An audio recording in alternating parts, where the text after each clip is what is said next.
ang top secret mo?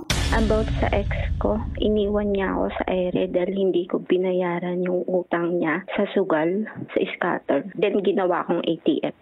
Siya ang nang iwan sa ere, bigla siya naging single.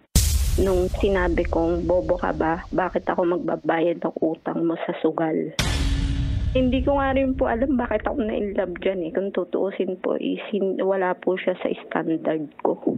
Nalaman ko na hindi lang pala ako nahututan niya. Babae pa. Kaya pala siya iniiwan kasi ganun nga.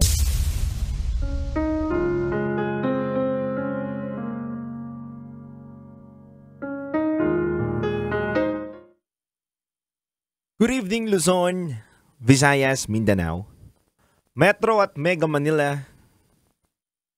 Sa lahat po na nakatutok ngayon sa atin sa 90.7 Love Radio, kasama nyo na naman ang titindig sa mga pinaglalaban ninyo. DJ Titan Jalo. Kabisyo, ang katanungan ko ngayong gabi na to, isa ka rin ba na umibig, nagmahal ng lubusan, nagpakatanga, at nahut-hutan ng taong minamahal mo dahil nalulung siya sa sugal? Hindi naman masama tumulong sa taong minamahal natin. Hindi naman masama sumuporta sa kanyang hilig, basta alam natin na mapupunta ito sa kabutihan at hindi magiging kapahamakan sa kanya yung pagsuporta mo. Kabisyo, maraming nabiktima na ng mga babaeng nahututan ng kanilang partner dahil nalulung ito sa sugal. Naway ito'y maging aral sa ating lahat. Na hindi porket nagmamahal ka, hindi porket nandun ka sa momentum ng pag-ibig, na in love ka sa tao, ay dapat konsintihin mo na siya sa mga bagay na hindi makakabuti sa inyong relasyon at lalo na sa kanya. Unang-una, kung sugal pa ang kanyang pinasok na bisyo. Yan po ang ating kwentong napakinggan sa ating top secret ng nakaraang araw. Alamin na muna natin mga kabisyo kung ano naman ang ating babasahin ngayong araw na to sa ating Rocky Secret Files.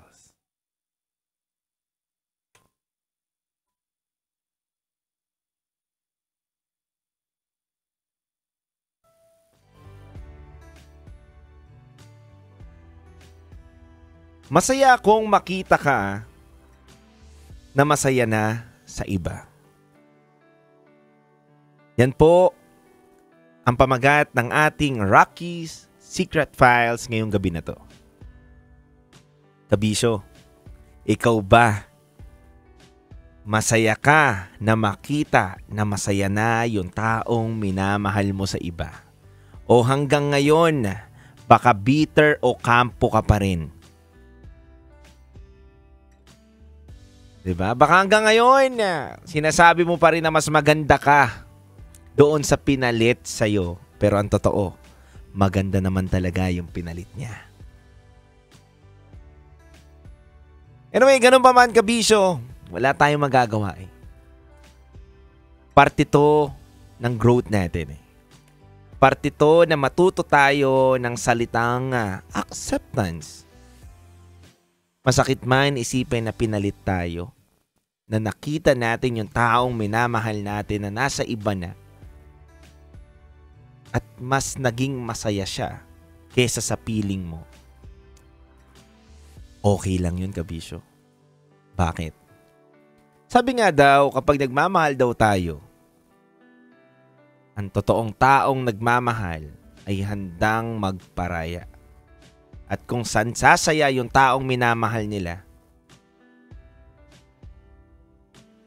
ay susuporta sila. Kaya kabisyo, alamin natin ang isa sa mga secret files natin ngayong gabi na to. Ano kaya ang magiging takbo ng kwento ng ating letter sender. Dito lang yan sa 90.7 Love Radio. Kasama nyo ang titindig sa mga pinaglalaban ninyo. DJ Titangelo. Muli ako magbabalik. Basic.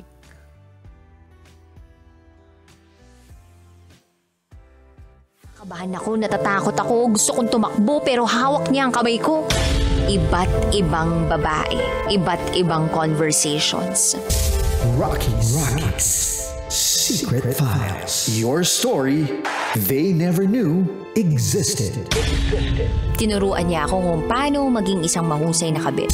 Yung puso ko parang sinasaksak sa sobrang sakit. Rocky's Secret Files. Secret Files. With Titangelo. Rocky's Secret Files. Rocky's Secret Files.